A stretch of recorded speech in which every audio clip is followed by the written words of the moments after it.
राधे राधे। सत्यनारायण भगवान की कथा जो कि सुनने से आपको सारे दुखों का अंत हो जाएगा, वो इस प्रकार है। व्यास जी ने कहा, एक समय की बात है कि तीर्थ स्थान में शौनकादिक 88,000 ऋषियों ने पुराण वेता श्री सूत जी से पूछा कि हे सूत जी, इस कलयुग में वेद विद्या रहित मनुष्यों को प्रभु भक्ति किस प्रकार प्राप्त होगी तथा उनका उद्धार कैसे होगा। हे मुनि श्रेष्ठ, कोई ऐसा व्रत अथवा तप बताइए जिनसे करने के बाद थोड़े ही समय में पुण्य की प्राप्ति हो जाए और मन वांछित फल भी मिल जाए।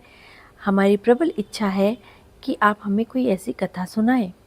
तो सूत जी बोले कि हे वैष्णव में पूज्य, आप सभी ने प्राणियों के हित एवं कल्याण की बात पूछी है। अब मैं उस श्रेष्ठ व्रत को आप लोगों से कहूँगा जिसे श्रेष्ठ मुनि नारद जी ने श्री लक्ष्मी नारायण भगवान से पूछा था और श्री लक्ष्मी नारायण भगवान ने मुनि श्रेष्ठ नारद जी को बताया था। आप सभी श्रेष्ठ गण इस कथा को सुने। मुनि श्रेष्ठ नारद दूसरों के कल्याण हेतु सभी लोकों में घूमते हुए एक समय मृत्यु लोक में आ पहुँचे। यहाँ बहुत से योनियों में जन्मे प्रायः सभी मनुष्यों को अपने कर्मानुसार अपने कष्टों से पीड़ित देख करके उनको विचार आया कि किस यत्न के करने से निश्चय ही प्राणियों के कष्टों का निवारण हो सकेगा। मन में ऐसा विचार करके श्री नारद विश्वलोक गए। वहाँ पे उन्होंने श्वेत वर्ण और 4 भुजाओं वाले देवों के इष्ट नारायण को, जिनके हाथों में शंख चक्र गदा और पद्म थे तथा वरमाला पहने हुए थे, को देख के उनकी स्तुति करने लग गए। नारद जी ने कहा, हे भगवान, आप अनंत शक्तिवान हैं। मन तथा वाणी भी आपको नहीं पा सकती। आपका आदि मध्य अंत भी नहीं है। आप निर्गुण स्वरूप सृष्टि के कारण भक्तों के कष्टों को नष्ट करने वाले हो। आपको मेरा शत शत नमन। नारद जी के इस प्रकार की प्रार्थना सुन के विष्णु भगवान बोले, हे योगीराज, आपके मन में क्या है? आपका किस कार्य हेतु यहाँ आगमन हुआ? निसंकोच कहिए। तभी मुनि श्रेष्ठ नारद मुनि जी ने कहा, मृत्यु लोक में सब मनुष्य जो अनेक योनियों में पैदा हुए हैं, अपने अपने कर्मों के कारण अनेक प्रकार के कष्टों के कारण दुखी हैं। हे स्वामी, यदि आप मुझ पर दया रखते हैं तो बताएं कि उन मनुष्यों के सब कष्टों को थोड़े से ही व्रत में किस प्रकार से दूर किया जा सकता है। तो श्री विष्णु भगवान जी ने कहा, हे नारद, मनुष्यों की भलाई के लिए तुमने यह उत्तम प्रश्न पूछा है। जिस व्रत के करने से मनुष्य मोह से छूट जाता है, वह व्रत मैं तुम्हें बताता हूँ। सुनो। अति पुण्य दान करने वाला स्वर्ग तथा मृत्यु लोक दोनों में दुर्लभ एक अति उत्तम व्रत है जो आज मैं तुमसे कहता हूँ। श्री सत्यनारायण भगवान का यह व्रत विधि विधान पूर्वक संपन्न करने पर मनुष्य इस धरती पे सभी प्रकार के सुख भोग कर मरणोपरांत मोक्ष की प्राप्ति करता है। श्री विष्णु जी भगवान के ऐसे वचन सुन के नारद मुनि बोले, हे भगवान, उस व्रत का विधान क्या है, फल क्या है और इससे पूर्व किसने यह व्रत किया था और किस दिन यह व्रत किया जाएगा, कृपया मुझे विस्तार में बताइए। तो विष्णु भगवान जी ने कहा, हे नारद, दुख शोक एवं सभी प्रकार की व्याधियों को दूर करने वाला यह व्रत सब स्थानों पर विजय दिलाने वाला है। श्रद्धा और भक्ति के साथ किसी भी दिन मनुष्य संध्या के समय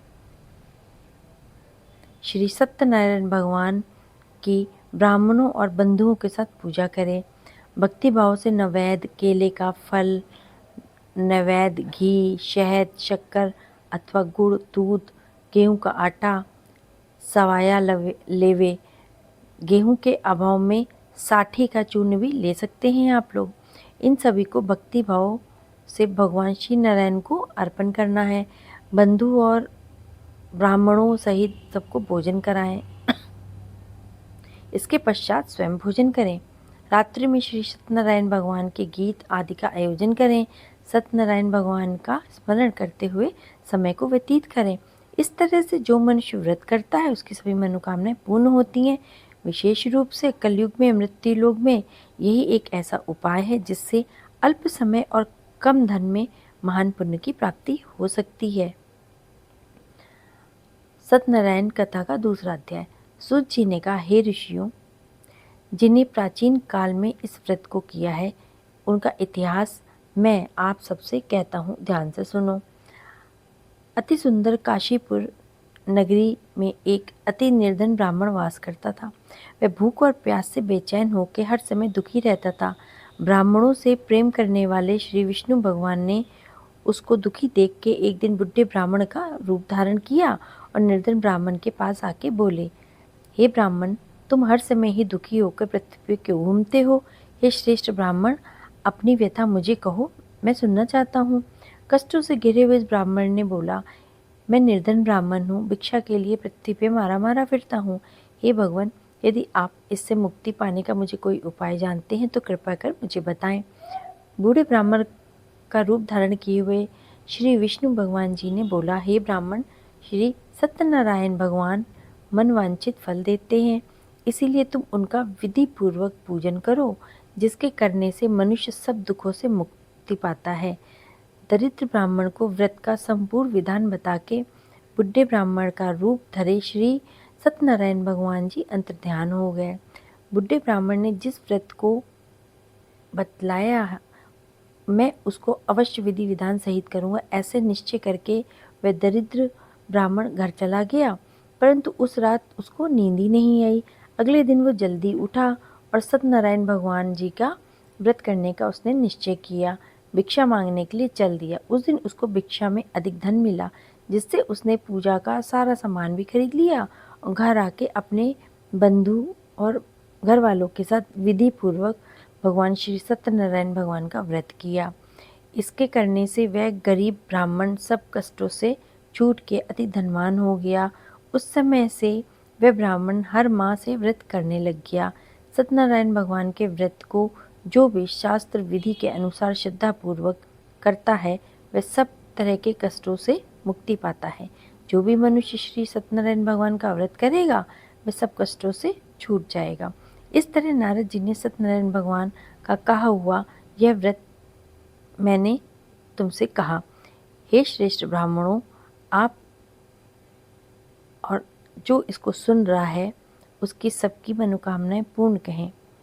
ऋषि बोले, हे मुनिवर, संसार में इस विपत्ति से सुनकर किस किस ने इस व्रत को किया है हम सब सुनना चाहते हैं। मुनि ऐसा बोले तो सूत जी ने जवाब दिया कि हे मुनिगर, जिस जिस प्राणी ने इस व्रत को किया है अब तुम उनकी कथा सुनो। एक समय एक धनी ब्राह्मण बंधु और बांधवों के साथ शास्त्र विधि के अनुसार अपने घर पर श्री सत्यनारायण व्रत कर रहा था। उसी समय एक लकड़ी बेचने वाला बुढ़ा वहाँ पे आया। उसके सर पे लकड़ी का गट्ठर रखा हुआ था और ब्राह्मण के घर मकान के यहाँ वो आ गया। बाहर वहीं पे उसे बहुत तेज प्यास लगी तो बेचैन लकड़हारे ने व्रत करते देखा।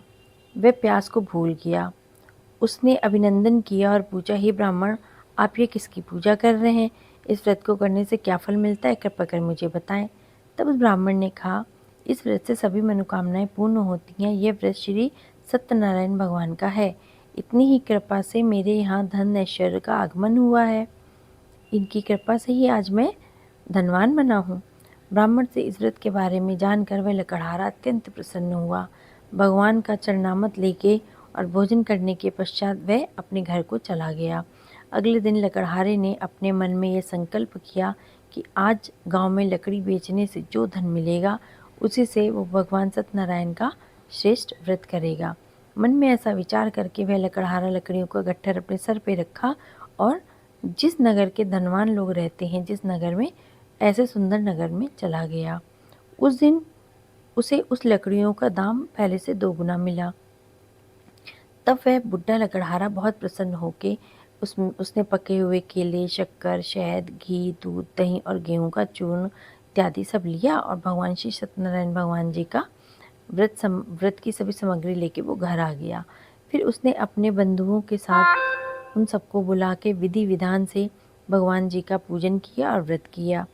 इस व्रत के प्रभाव से वह बुढ़ा लकड़हारा धन धान से युक्त हो गया और संसार के समस्त भोगों सुखों को भोग करके वैकुंठ को चला गया।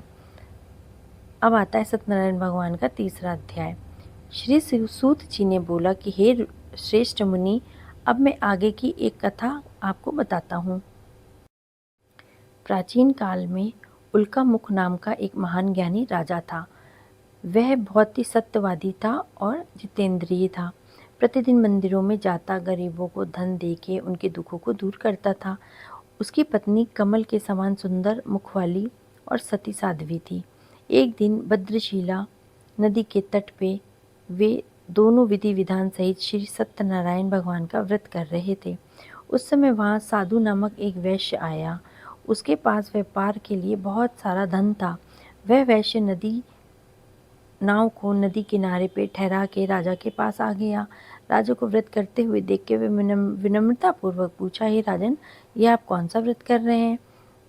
मेरी भी सुनने की इच्छा हो रही है, कृपया कर आप मुझे सब समझाएं। तो महाराजा उल्कामुख ने कहा, हे साधु, हे महात्मा, मैं अपने बंधुओं के साथ पुत्र की प्राप्ति के लिए श्री सत्यनारायण भगवान का व्रत पूजन कर रहा हूँ। राजा का वचन सुन के साधु नामक वैश्य ने आदर से कहा, हे राजन, मुझे भी इसका संपूर्ण विधि विधान बताएं। मैं भी इसे करना चाहता हूँ। इस व्रत को मैं भी करूँगा। मेरी भी कोई संतान नहीं है। मुझे विश्वास है कि इस उत्तम व्रत को करने से अवश्य मेरे भी संतान होगी। राजा से व्रत के सारे विधि विधान पूर्वक सुनने के बाद व्यापार से निवृत्त होकर वह वैश्य सुखपूर्वक अपने घर आ गया। उसने अपनी पत्नी को संतान देने वाले उस व्रत के विषय में बताया और प्रण किया कि जब मेरे संतान होगी तब मैं इस व्रत को करूँगा। वैश्य ने यह वचन अपनी पत्नी लीलावती से भी कहे। एक दिन उसकी पत्नी श्री सत्यनारायण भगवान की कृपा से गर्भवती हो गई। 10वें महीने में उसके गर्भ से एक सुंदर कन्या ने जन्म लिया। दिनों दिन वह कन्या इस प्रकार बढ़ने लगी जैसे शुक्ल पक्ष का चंद्रमा बढ़ता है। कन्या का नाम उन्होंने कलावती रखा। तब लीलावती ने मीठे शब्दों में अपने पति को याद दिलाया कि आपने जो भगवान का व्रत करने का संकल्प लिया था, अब आप उसको पूरा कीजिए। साधु वैश्य ने कहा, हे प्रिय, मैं कलावती के विवाह पे इस व्रत को करूँगा। इस प्रकार अपनी पत्नी को आश्वासन देके वह व्यापार करने विदेश चला गया। लौटने पर साधु ने जब नगर में सखियों के साथ अपनी पुत्री को खेलते देखा तो उसको उसके विवाह की चिंता होने लगी। तब उसने एक दूत को बुला के कहा कि उसकी पुत्री के लिए कोई सुयोग वर देखो। दूत साधु नामक वैश्य की आज्ञा जान के कंचन नगर पहुंचा और देख करके वैश्य की कन्या के लिए एक सुयोग वणिक पुत्र ले आया। यह सुयोग लड़के के साथ साधु नमक वैश्य ने अपने बंधुओं सहित प्रसन्नचित्त होकर अपनी पुत्री का विवाह करा दिया। दुर्भाग्य से वह विवाह के समय भी सत्यनारायण भगवान का व्रत करना भूल गया। इस पे श्री सत्यनारायण भगवान अत्यंत क्रोधी हो गए। उन्होंने वैश्य को श्राप दिया कि तुम्हें दारुण दुख प्राप्त होगा और फिर अपने कार्य में कुशल वह वैश्य अपने दामाद सहित नावों का बेड़ा लेकर के व्यापार करने के लिए सागर के समीप स्थित रत्नसारपुर नगर में गया। रत्नसारपुर पर चंद्रकेतु नामक राजा का राज्य था। दोनों ससुर जमाई चंद्रकेतु राजा के उस नगर में व्यापार करने लगे। एक दिन भगवान सत्यनारायण की माया से प्रेरित एक चोर राजा चंद्रकेतु का धन चुरा के भाग गया। राजा के दूतों को अपने पीछे तेजी से आता देख के चोर ने घबरा के राजा के धन को वैश्य की नाव में छुपा के रख दिया, जहाँ वे ससुर और जमाई ठहरे हुए थे वहीं पे, और वो खुद भाग गया। जब दूतों ने उस वैश्य के पास राजा के धन को देखा रखा हुआ तो उन्होंने उस ससुर दामाद को ही चोर समझ लिया। वे उन ससुर दामाद दोनों को बांध करके ले गए और राजा के समीप जाके बोले कि आपका धन चुराने वाले ये दो चोर हम पकड़ के ले आए हैं, देखकर आज्ञा दें। तब राजा ने बिना उस वैश्य की बात सुने हुए उन्हें कारागार में डालने की आज्ञा दे दी। इस प्रकार राजा की आज्ञा से उनको कारावास में डाल दिया गया और तथा उनका सारा धन भी छीन लिया गया। सत्यनारायण भगवान के श्राप के कारण उस वैश्य की पत्नी लीलावती व पुत्री कलावती भी घर में बहुत दुखी हुईं। उनका सारा धन चोर चुरा के ले गए। मानसिक और शारीरिक पीड़ा तथा भूख प्यास से वे अति दुखी हो गईं। भोजन की आस में कलावती एक ब्राह्मण के घर गई। उसने ब्राह्मण को सत्यनारायण भगवान की कथा करते हुए देखा। उसने कथा सुनी और श्रद्धापूर्वक प्रसाद ग्रहण करके रात को घर आ गई। माता ने कलावती से पूछा कि तू अब तक कहाँ रही? मैं तेरे लिए बहुत चिंतित थी। माता के शब्द सुन के कलावती ने बोला, हे माता, मैंने एक ब्राह्मण के घर श्री सत्यनारायण भगवान का व्रत देखा है। मेरी भी उस उत्तम व्रत को करने की इच्छा है। कलावती के वचन सुन के लीलावती ने सत्यनारायण भगवान की पूजा की पूरी तैयारी की। उसने बंधुओं सहित श्री सत्यनारायण भगवान का पूजन और व्रत किया और वर मांगा कि मेरे पति और दामाद को शीघ्र ही घर लौटा दें। साथ ही विनती की कि हे प्रभु, अगर हमसे कोई भूल हुई हो तो हम सबको अपराध क्षमा करें। श्री सत्यनारायण भगवान इस व्रत से प्रसन्न हो गए और उन्होंने राजा चंद्रकेतु को स्वप्न में दर्शन देके कहा कि हे राजन, जिन दोनों वैश्यों को तुमने बंदी बना के रखा है वे निर्दोष हैं, उन्हें प्रातः छोड़ दो। उनका सब धन जो भी तुमने रखा है वो सब लौटा दो, अन्यथा मैं तुम्हारा राज्य और धन पुत्र आदि सबको नष्ट कर दूंगा। राजा से ऐसे वचन कह के भगवान अंतर्ध्यान हो गए। प्रातःकाल राजा चंद्रकेतु ने दरबार में सबको अपना स्वप्न सुनाया और सैनिकों को आज्ञा दी कि दोनों वैश्यों को कैद से मुक्त करके दरबार में ले आओ। दोनों ने आते ही राजा को प्रणाम किया और राजा ने कोमल वचनों में बोला कि हे महानुभावों, तुम्हें अज्ञातवश हम यहाँ कठिन दुख दे चुके हैं, हमें उसके लिए क्षमा याचना कीजिए। लेकिन अब तुम्हें कोई भय नहीं है, तुम मुक्त हो। इसके बाद राजा ने उनको नए नए वस्त्र आभूषण पहनाए और उनका जितना धन था उनसे दुगना देके उनको विदा किया। दोनों वैश्य अपने घर की तरफ चल दिए। सत्यनारायण भगवान की जय। सत्यनारायण कथा का चौथा अध्याय। ये है असत्य भाषण और भगवान के प्रसाद की अवहेलना का परिणाम। सूत जी ने आगे कहा, वैश्य ने यात्रा आरंभ की और अपने नगर की तरफ चल पड़ा। उसके थोड़ी दूर आगे ही बढ़ने पे दंडी वेशधारी श्री सत्यनारायण भगवान ने उसकी परीक्षा लेने हेतु उससे पूछा, हे वैश्य, तेरी नाव में क्या है? अभिमानी वणिक हंसता हुआ बोला, हे दंडी, आप क्यों पूछते हो? क्या धन लेने की कामना है? मेरी नाव में तो बेलपत्री भरे हुए हैं। वैश्य के ऐसे वचन सुन के दंडी वेशधारी श्री सत्यनारायण भगवान बोले, तुम्हारा वचन सत्य हो। ऐसा कह के वहाँ से चले गए और कुछ दूर जाकर समुद्र के तट पे बैठ गए। दंडी महाराज के जाने के पश्चात वैश्य ने नित्य क्रिया से निवृत्त होने के बाद जब नाव को उठी देख के अचंभा किया तो नाव में बेलपत्र आदि देख के मूर्छित होकर जमीन पे गिर गया। उसकी जैसे ही उसको होश आया तो उसको अति शोक हुआ। तब उसके दामाद ने कहा, आप शोक ना करें, ये दंडी महाराज का श्राप है, अतः हमें उनकी शरण में चलना चाहिए, वे हमारे सभी दुखों का अंत करेंगे। दामाद के वचन सुन के वह वैश्य दंडी भगवान के पास पहुँचे और अत्यंत भक्तिभाव से पश्चाताप करते हुए बोले कि मैंने जो आपसे असत्य वचन कहे थे उसके लिए मुझे क्षमा करें प्रभु। ऐसा कह के वह शोक के कारण रोने लग गया। तब दंडी भगवान ने बोला, हे वाणिक पुत्र, मेरी आज्ञा से ही बार बार तुम दुख कष्ट प्राप्त कर रहे हो, तुम मेरी पूजा से विमुख हुए हो। तब उस वैश्य ने कहा, हे भगवान, आपकी माया को ब्रह्मा आदि देवता भी नहीं जान पाते हैं, मैं तो मूर्ख हूँ, मैं कैसे जानूंगा? आप प्रसन्न हो जाए, मैं आपकी क्षमता अनुसार पूजा पाठ करूँगा। मेरी रक्षा करिए, मेरे नौका को पहले के समान धन से भरपूर कर दीजिए। उसके भक्ति से परिपूर्ण वचन सुन के श्री सत्यनारायण भगवान प्रसन्न हो गए और उसकी इच्छा अनुसार उसको वर दे के अंतर्ध्यान हो गए। तब ससुर और दामाद दोनों नाव में बैठे और आके देखा तो नाव धन से परिपूर्ण थी। फिर वे विधि विधान से सत्यनारायण भगवान की पूजा कर साथियों के साथ अपने नगर को चल दिए। जब वे अपने नगर के निकट पहुँचे तो उसने एक दूत को अपने घर भेजा। दूत ने साधु नामक वैश्य के घर जाके उसकी पत्नी को नमस्कार किया और बोला कि आपके पति और आपके जमाता सहित इस नगर के समीप आ गए हैं। लीलावती और उसकी कन्या कलावती उस समय भगवान की पूजा कर रही थी।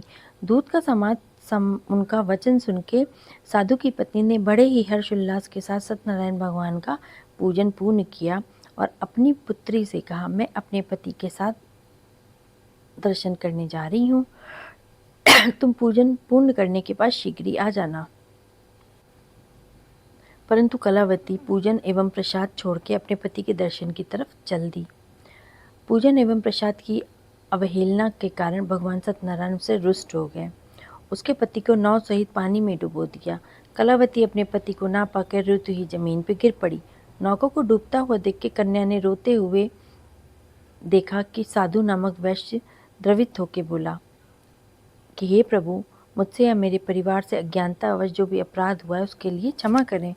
उसके ऐसे वचन सुन के सत्यदेव भगवान प्रसन्न हो गए। आकाशवाणी हुई, हे वैश्य, तेरी पुत्री मेरा प्रसाद छोड़ के आई है, इसीलिए इसका पति अदृश्य हुआ है। यदि वह घर जाके प्रसाद को ग्रहण करके लौटे तो इसका पति अवश्य इसको मिल जाएगा। आकाशवाणी सुन के कलावती ने घर पहुंच के प्रसाद को ग्रहण किया और फिर आकर अपने पति को पूर्ण रूप से पाके वो बहुत ही प्रसन्न हुई तथा अपने पति के दर्शन किए। तत्पश्चात साधु वैश्य ने वहीं बंधुओं के साथ सत्यदेव का विधि विधान के साथ पूजन किया और वह इस लोक के सभी सुखों को प्राप्त करके अंत को मोक्ष को प्राप्त हो गया। बोलिए सत्यनारायण भगवान की जय। अब सत्यनारायण कथा का 5वां अध्याय। श्री सूत ने आगे कहा, हे ऋषियों, मैं एक और कथा सुनाता हूँ, उसे भी सुनो। प्रजापालन में लीन तुंगध्वज नाम का एक राजा था। उसने भगवान सत्य देव का प्रसाद त्याग के बहुत दुख पाया। एक समय राजा वन में वन्य पशुओं को मारकर वड़ के वृक्ष के नीचे आया। वहाँ उसने ग्वालों को भक्ति भाव से बंधु बांधवों सहित श्री सत्यनारायण भगवान का पूजा करते देखा। परंतु राजा देख के भी अभिमानवश न तो वहाँ गया और न ही उसने सत्यदेव भगवान को नमस्कार किया। और जब ग्वालों ने भगवान का प्रसाद उनके सामने रखा तो वह प्रसाद को त्याग कर अपने नगर की तरफ चला गया। नगर में पहुंच के उसने देखा कि उसका सब कुछ नष्ट हो चुका है। वह समझ गया कि वह भगवान सत्यदेव ने ही किया है। तब वह उसी स्थान पर वापस आया और ग्वालों के समीप गया। विधि पूर्वक पूजन और प्रसाद को ग्रहण करने के बाद उसने सत्यनारायण की कृपा से सब कुछ पहले जैसा ही प्राप्त कर लिया और दीर्घ काल में सब सुखों को भोग करके स्वर्गलोक चला गया। इस प्रकार से जो मनुष्य इस परम दुर्लभ व्रत को करेगा, श्री सत्यनारायण भगवान की कृपा से उसे धन धान्य की प्राप्ति होगी, निर्धन धनी होगा और बंदी बंधन से मुक्त होगा और निर्भय हो जाएगा। संतानहीन को संतान प्राप्त होगी तथा सब मनोकामनाएं पूर्ण होंगी और अंत में वह वैकुंठ धाम को चला जाएगा। इस प्रकार से ये सारी कथाएं जो हैं वो सत्यनारायण भगवान की कथा को समर्पित हैं। सत्यनारायण भगवान की जय। विष्णु भगवान की जय। लक्ष्मी मैया की जय। हर हर महादेव।